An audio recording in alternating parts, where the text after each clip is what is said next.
Hey everybody, it's Bree here. Just wanted to share some revelation knowledge with you all that hit me last week, and I just thought I'd share it because I thought it was really good. And I got to share this message, or not really a message, but this nugget of wisdom with my clients. And I'll try to make this as brief as possible, but essentially it's about belonging and our desire or need to belong to something or others, or just the sense of that you belong to something. Um, I was, I think, just thinking last week or whatever, and I recall somebody asking me like a year and a half ago, or about a year ago, or sometime a while ago, because I'm vegan, and they were like, "So, like, what do you miss the most? Like, what food do you miss the most?" And at that time, I said, "I don't know, probably meat, like chicken, or like or pasta." I said I used to be a huge fan of pasta, so like macaroni and cheese, like that was my ideal, right? And for whatever reason, this question came back up in my heart last week. And as I was thinking about it, I'm like, huh. And I probably was cooking or something. I don't even know. I just remember the question pop up like, what food do you miss now? And I was like, I don't know. I was like, I don't know if I miss any particular food because I'm totally fine with being vegan. And so it hit me. And then I realized and I said, to myself, I was like, I don't miss any particular food. I miss feeling like I fit in with everybody else. And I was like, wow, whoa, that's major, right? Because I was not expecting that to come to my mind or anything. I was looking and searching and thinking about a food that I'm like, oh, I really wish I could have. And I was like, no, I'm content with being vegan. But it's the whole like nobody else is doing this with me. And I'm so used to my whole life has been bring somebody with you, like do it with someone else. And even, we tell each other now like there's this strength in like community and vulnerability and all these different things, and like don't do life alone and all of that. And this is like a little bit different from that because for me, God has always been trying to get me to stand out. Not that I don't stand out already, but in the sense of trying to do things on my own, trusting myself and him, of course, that I can do it.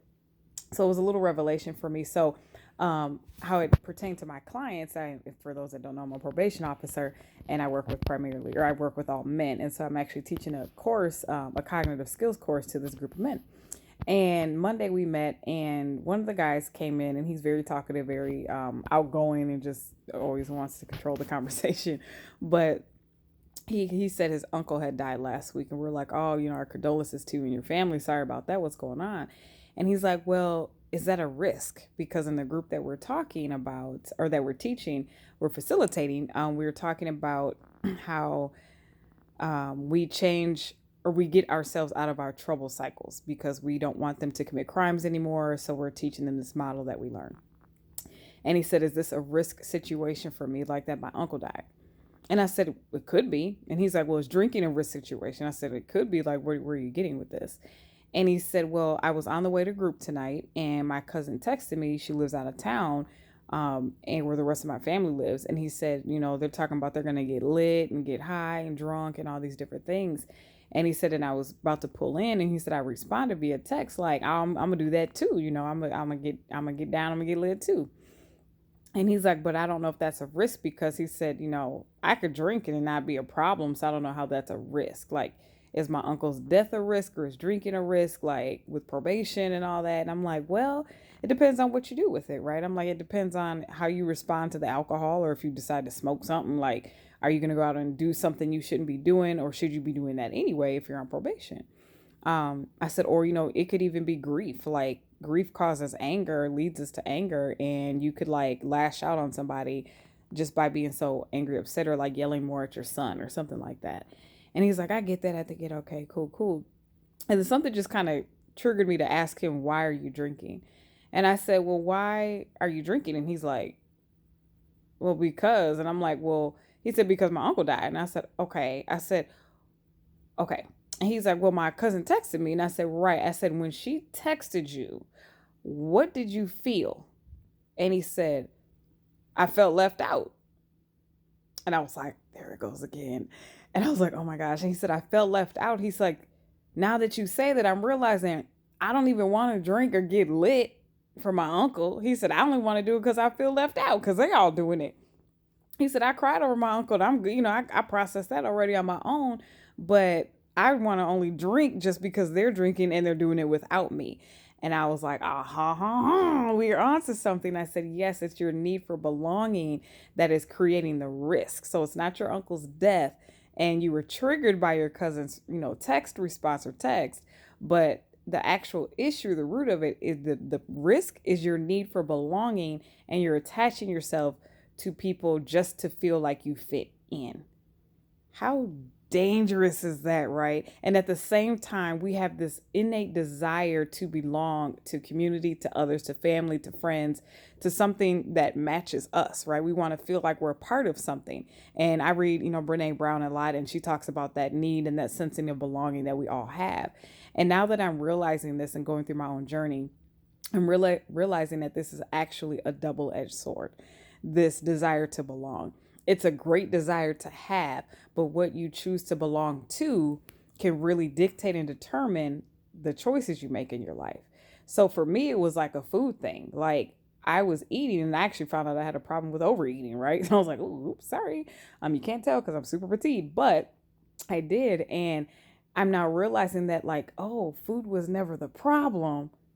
I was just eating the way that I was to like cover up my emotions or to feel like I fit in with everybody else, like I mentioned earlier. And this client was saying, I'm only going to get lit to feel like I fit in. So it made me really start to question, what else are we doing as people or as humans to feel like we fit in, but yet we're missing the mark? How much time are we spending trying to belong when this whole time God says in his word, you are mine and you belong to me? How powerful is that? It's a different ball game when you realize the God of the universe, the creator of existence itself, says that you belong to him. And that's one of my favorite scriptures because whenever I feel like I'm left out or whenever I feel a certain way, I'm always like, no, you said I belong to you, which means I'm his. And he says like, you are mine. And I believe it's in Isaiah. But I wanted to share this message with you because I really want you to take some time to think about the decisions you've been making and where have you been attaching yourselves to good things, not always bad. It's not always bad, but it could lead to the wrong connection in the sense of your purpose or your destiny. Greatness is called to be separated and to go do something different. If you want to be like everybody else, you might be missing out on your purpose. So I want you to dig a little deep today, process this information, and really think about how belonging has been a double-edged sword in your life. So with that, I'm out. Ciao. Peace. And catch me next time on the Destiny Channel.